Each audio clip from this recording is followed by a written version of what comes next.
So what made you decide to turn pro then? Well, I won the South East London Amateur Championship before winning the Army. Yeah. I won the ABAs as a flyweight. Yeah. That's the South East Divs, yeah. South East Divs. And then I got called up within the Army. Your national for service. national service. Yeah. And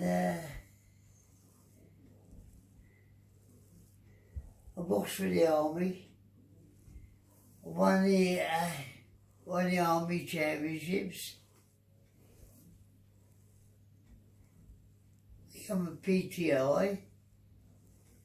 And all I did in the Army was I was either away boxing or taking classes of PT. Yeah. And you met Kenny Lynch there as well, I didn't you? met Kenny Lynch in the Army, yeah. Not a great start though, was it? No, it wasn't a great start with Kenny. He called me a ginger bastard. So I decided to have him all back in the evening to scrub the gym out. Anyway, he owned up and he said, don't take it out on the boys. I called you ginger bastard. I said, well, let's work it out in the ring, which he agreed to. And I keep on fucking hiding. But you became mates after that. Become Fair, best of mates. fair play to him, though. He put his hands up Oh, to he it. put his hands up, he owned up. He owned up to it. Bless his heart, Ken. He's passed away now. Yeah, and I got him out of trouble a couple of times. I should let him go on weekends because I was not in charge of a battalion, but I used to look after this, which he was in he just started his singing and cabaret stuff. I used to let him go away weekends with our pass and that. Anyway, that went on for a few months. And he came to me fucking crying one day. And I said, what's the matter, Ken? He said, they posted me. I'm being posted. Because he'd done his training. And he was waiting for posting, and it's posting to come over. So I said, well, what's crying? I said, all right. And he said, fucking, I'm going to Hong Kong. I said, well, you won't be able to get home weekends for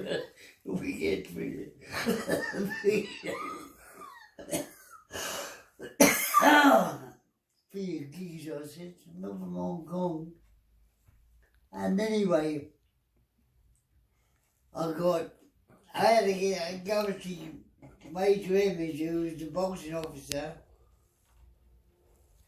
and he loved his boxing, Major Image. And I got dressed up in my uniform, which I never hardly wore. And I said, yes. I said, sir, I understand that Kenny Lynch has been, Private Lynch has been going to be posted to Hong Kong. And I said, well, it's a shame because he could be a good second string in my division, like bantamweight. As a reserve, a good reserve, it'd be a waste of sending to Hong Kong. So anyway, he got out of it. He said, right. He said, Corporal Reese, he said, if you think that's right. I said, well, yes. So I got him posted again to Blandford Camp, so he's with me all the time. Well, that was handy then. Done him a favour. We become good mates. Good. And that was the end of that. So then you come out of there. I come out of the army. Was you working when you come out? Did you have a job? I had a job, I think it was in Dagenham Mowers. Just, like when they come in for a service, I used to take it off the customer, the car, and drive it round and park it up, waiting for the local job. And the governor there, my governor there was a keen Pride fan, so he said, go and let me train. You know, about 1 o'clock every day I went to Thompson Beckett. I'm jumping the gun a bit now.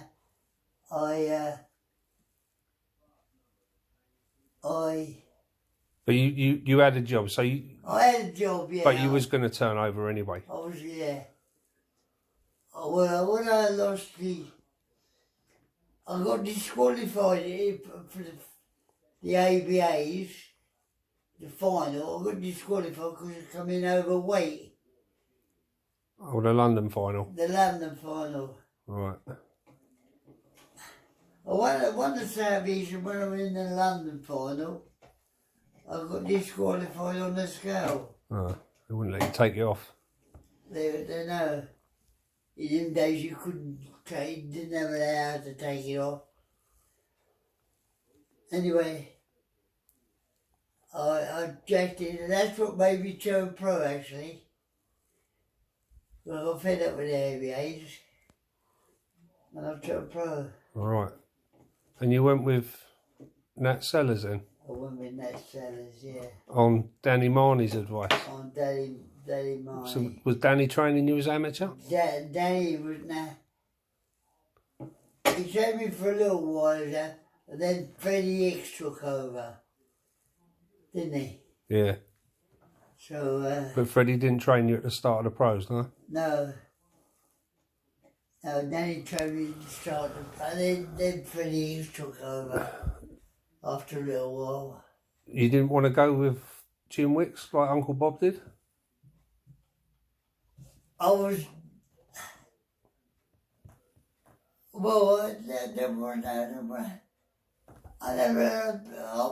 Danny Marnie, yeah, he's a fair enough bloke, but he didn't have a lot of idea. Nat Sellers was the man at the time. Well, he co-trained Freddie Mills, didn't he? Yeah, and he had Didower. And he also was a close friend of Jack Sullivan's, who was a promoter at the time. And then in the promoter couldn't get a manager's license. Mm-hmm. So Sellers was his manager for him. His manager for him, yeah.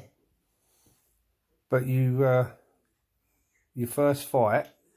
Barry Smith. Yeah. At Haringey. Yeah, but that's probably the biggest boxing arena in the country at that time, wasn't it? Haringey Arena. Haringey Arena, yeah. And you look at that bill, you had Dave Charnley, top of the bill, Alphonse Halimi, who was a good bantamweight. Yeah. Terry Downs on there, Terry Spinks on there. There was some card to start on. Oh, yeah.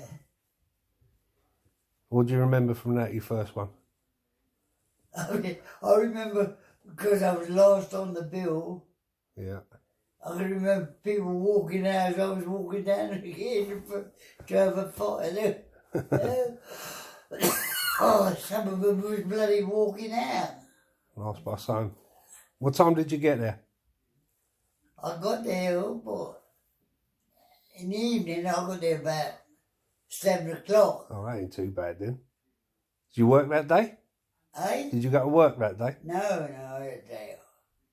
We had something with Phil Gill. We boxed at Olympia. And we got there at 1:30 in the afternoon. He didn't get in the ring till 10:30 at night. No, And they was packing up all the TV cameras as he was going to the ring. They was packing everything up. Well, I had the same. They were walking. I never got in the ring till Well, I don't know. Well, it was late. Yeah. Gone 11, 12 o'clock. And I was walking down again and then to do 6 3-minute hand fighting. How much do you get paid? What is the thing? I got 40 quid, I think. Ain't bad then. 40 quid. 40 quid. But you got beat. I got to be on point, shit. Oh. And then your second one? Who did you have your second one? Second was Barry Smith. I can't think. Can't think of my second one. I lost my first two, I think. Yeah. My first two fights. You was matched hard. You was matched. Your second one. Was it Pat No, it weren't Pat McCann, was it? Pat McCann, it might have been. No, it weren't. No, it weren't. Your second one, Barry Smith. Arthur Devlin. You had Arthur Devlin. Arthur Devlin. That was a hard one. I've looked at his record. He was like 10 wins and 1 loss when you fought him. Yeah. That's an hard fight for your second one. Then I had. Didn't you? Obviously, you didn't say, "Hang on, why are you putting me in with him?" No, I never refused anybody. No, No. But you know you'd think. I know he was an actual bantamweight when he Devlin. Definitely was, So yeah. you might have been a bit heavier, but still, that's a lot of experience to give away. I wasn't heavy. I was a bantamweight. I went in the army. I went in as a bantamweight. Come out of featherweight. I come out to a pro as a featherweight. Yeah. Oh, yeah. But like I say, it's still a big ask for someone having his second fight to give away that. He weren't a bad fighter, was he? He was Southern Area Bantamweight champion. Yeah. So, yeah, tough one. But then you got to win. So you had to. Coleman Bassey, the oldest of all my pro fights, Coleman Bassey was the oldest one. I boxed him down In Bristol. Bristol. And I'll tell you, like your grandmother, spoken. I don't know why the press was on the Waterloo station. And I was so damaged, like I was beat up and my face was in a bit of a mess. And I remember my mother, your grandmother, when I turned around to say, yeah, I'm all right, she fainted because of the state of me face. She painted on the fucking station. Who went down there with you? I think with Freddie Hicks. Oh, right. And that's all. Was you cut or just bashed up? I think I was cut. No, I wasn't cut, no. My eyes were closed. Yeah, you cut him though, didn't you? I cut him, yeah, I cut him through the eye. I was cut, no, yes, I was cut. Yeah, because he nailed me. So I nailed him back and I cut him through the eye. That way down. Unusual. Very unusual for a cut. But it was the oldest fight I had in all my pro fight. All the pro fights I had, Howard Winston included, that was the oldest one I ever had. But you got the win, you got your first win, so that was... I got my first win, yeah. That must have been a big relief. Yeah, and I went on to doing a few more after that. Yeah. But then you went back, not long after that, you went back to Haringey Arena and you fought Gordon Blakey for the first time. Gordon Blakey beat me on points. Yeah. Then I beat him. And I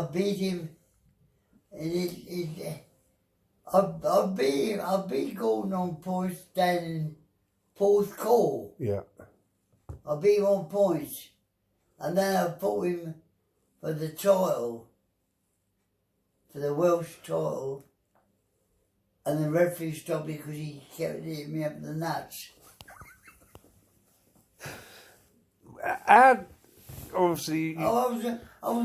I think what it was, he hadn't trained and he was running out of puff. Yeah.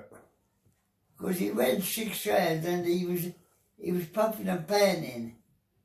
You felt him slowing down? Slowing down, yeah.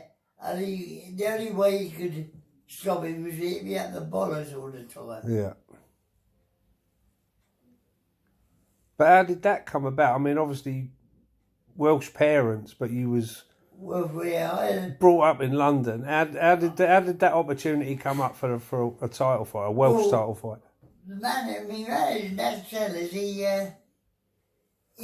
got under the border control and he said, was it like Jack Solomon was like border, they're all clicky like, but me mum, me dad, me brothers, the cat, the whole fucking family were Welsh. My grandmother, my granddad, my uncles, they're all Welsh. But just before the war started, my mum and dad had to be living in Ealing, and I was born in Hounslow.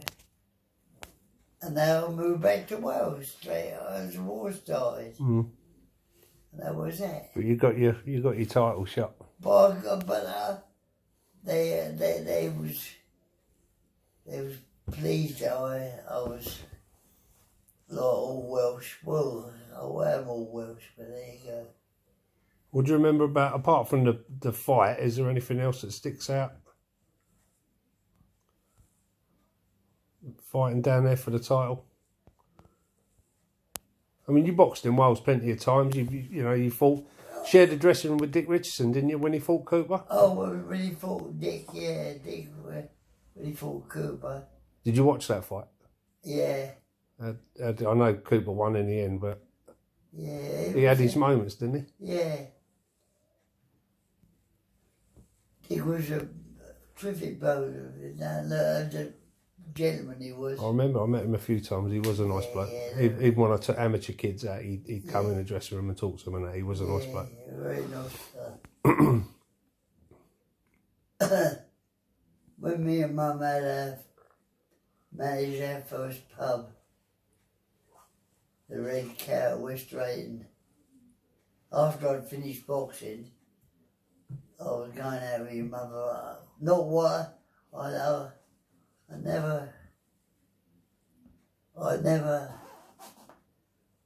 was boxing when I was calling your mother. I just retired. But I remember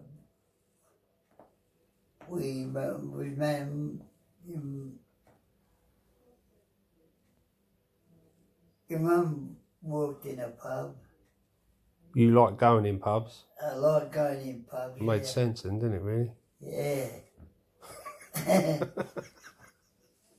So how are you doing now? All the pubs are shut. Gospel.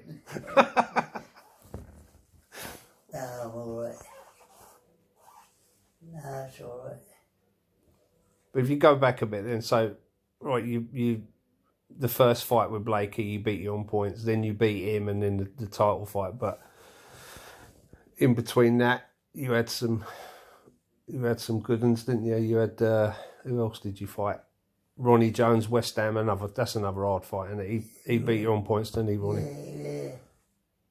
Usual fight on. But Alex Bryant, you boxed? Alex Bryant, I've boxed him twice. I think I beat him twice. Yeah. And Billy...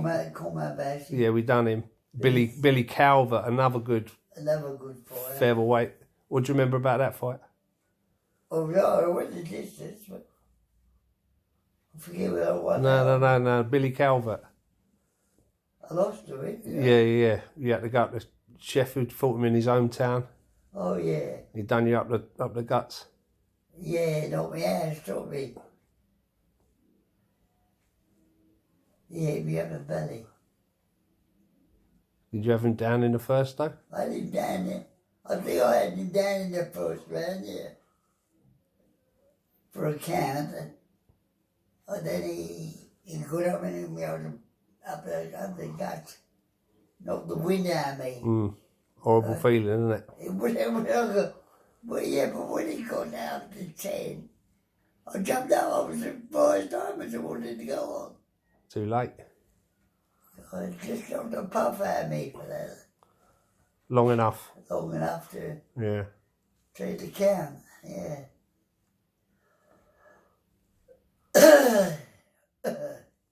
So all this while you're living in London, you're training at the Beckett. I was on the docks with my dad Yeah. for a little while, and the gear was going. I was a bit cheeky to one of the dockers. He was going to throw me down the fucking lift. He got me by the neck Yeah. and hung me over the hole in the lift. He says, "You talk to me again like that, you should drop me down the fucking hole."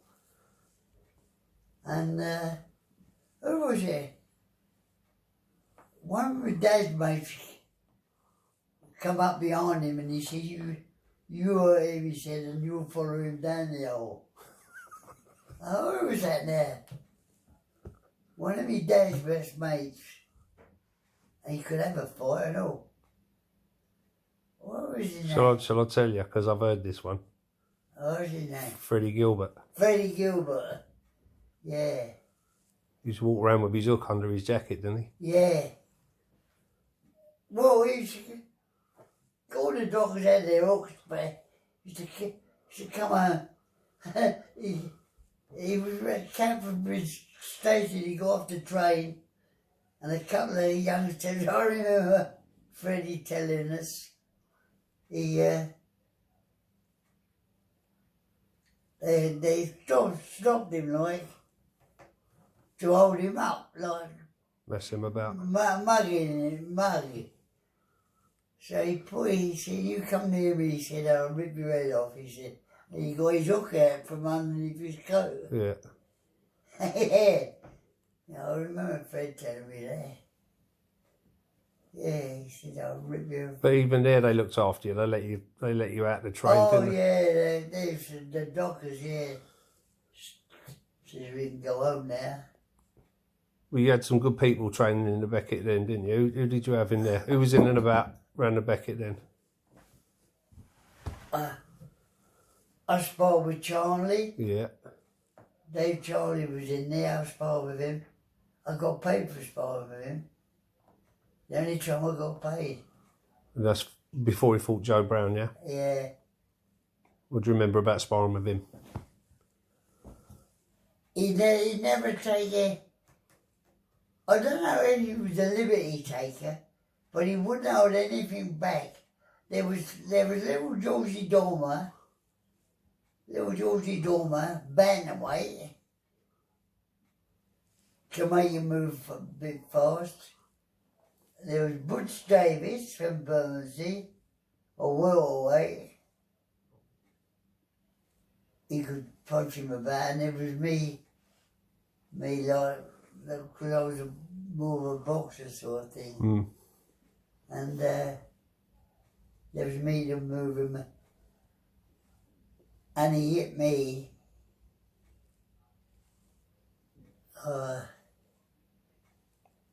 In the mouth, I think it was. I lost my teeth. But he would never hold back. No, he's paying for his biggest fight of his career, and he's paying you. He's going to get his money's worth, isn't he? He done most of his training up in when he fought Joe Brown, wasn't it? Mm. Yeah, he went and fought him over, but he done most of his sparring over here because it was cheaper.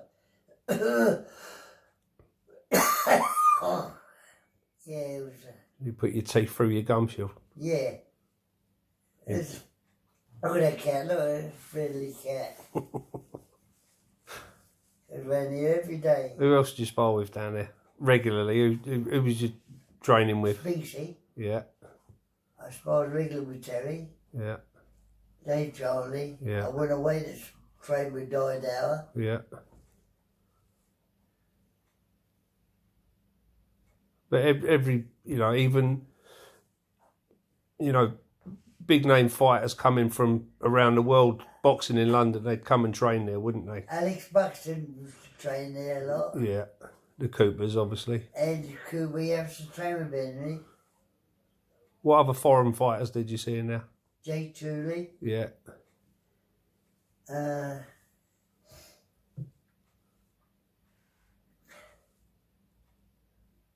Walderman, Peter Walderman. yeah.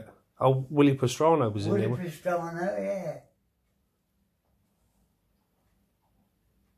yeah. What was the one where it all kicked off with the heavyweight sparring? Was it who come over? I think he might have fought Dick Richardson as it happens. Nino Valdez. I was there. I thought him and Kit on Lave had a bit of a. Yeah, I was there. Oh.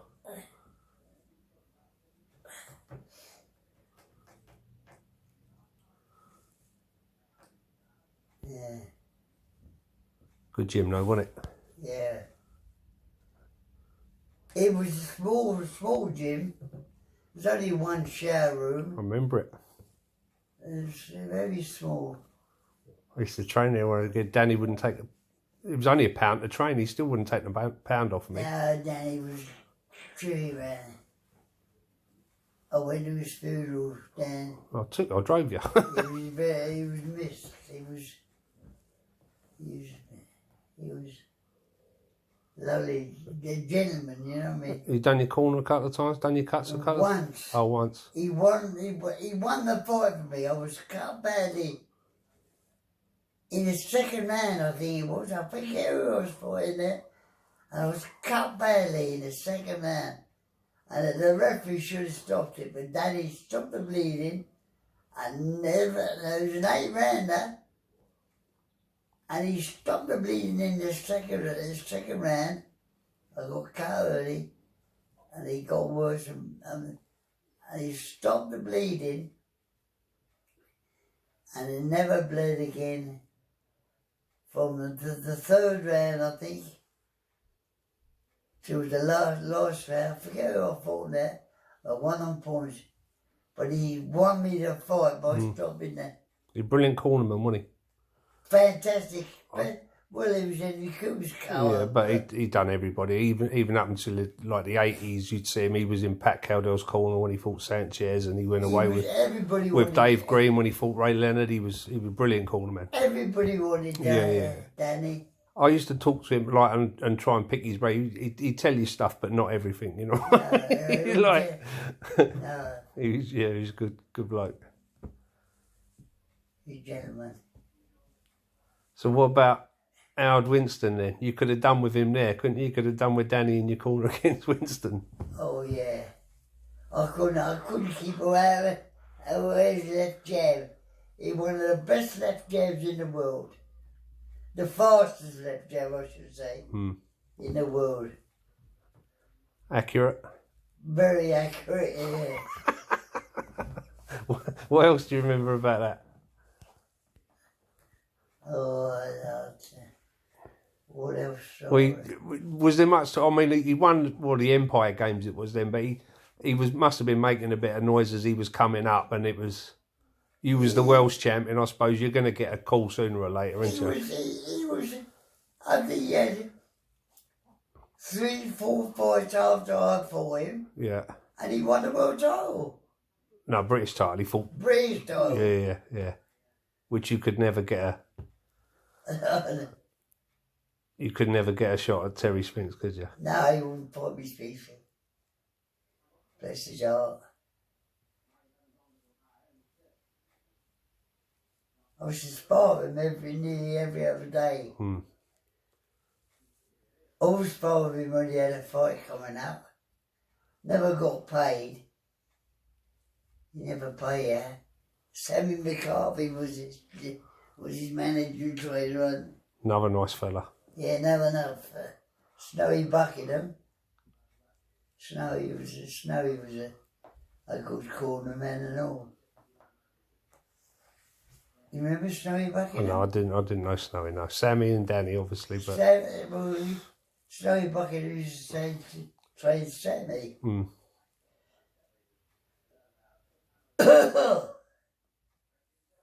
But the call to fight Winston. Then I mean, the title wasn't at stake, was it? The Welsh title. I mean, no. That could have been an option, couldn't it? Yeah. But why wasn't it? Why wouldn't I it? don't know. Just an 8-rounder, wasn't it? He never won a Welsh title. No, he went straight for the British, didn't he? British title. And he stopped Spinks in 10. Yeah.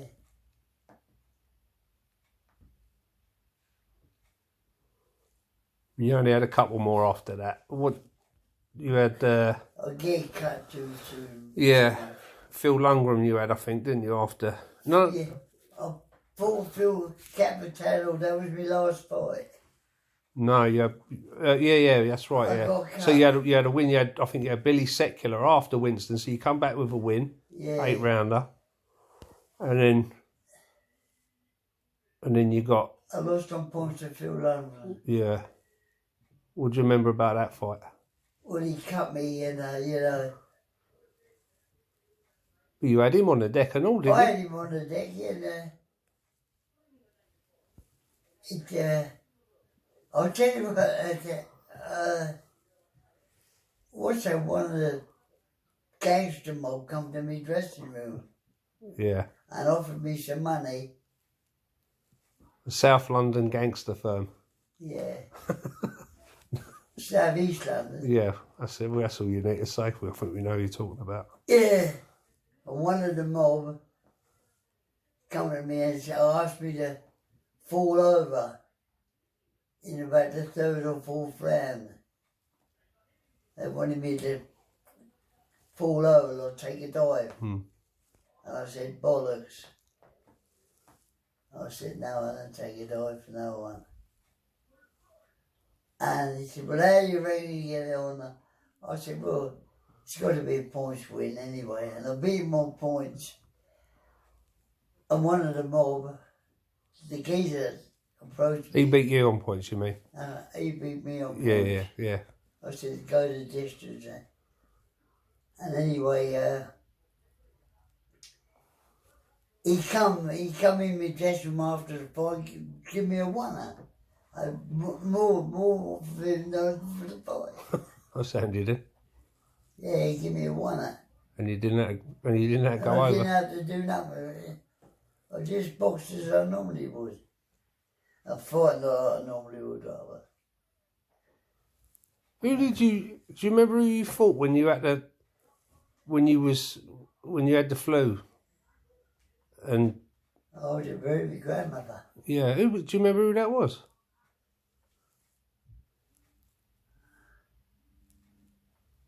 I don't know. Everyone was skint. They didn't have no money for the funeral. My dad was on strike from the. No one has insured.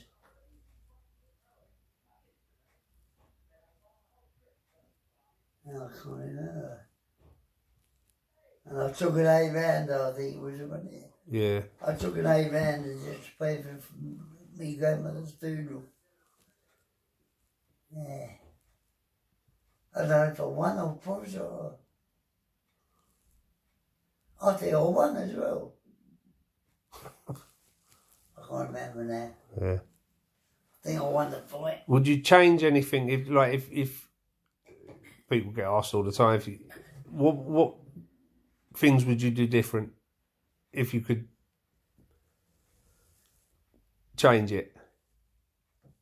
Oh, not really. There's not much I could change, is it? No, but like decisions like fights at the right time or people that your management, like you ask most fighters now, no one's happy with their manager. He's always the one that gets it, wherever he's doing. I mean, look, you got kept busy, so your manager's doing his job, but you know you were you were slung in deep at times, weren't you? Oh yeah. But in an era where there was like top featherweights in this country, it was never going to be easy. They only saw me fight once. He only came to watch me fight once. Yeah. And that was when I won the world's title. Yeah. And it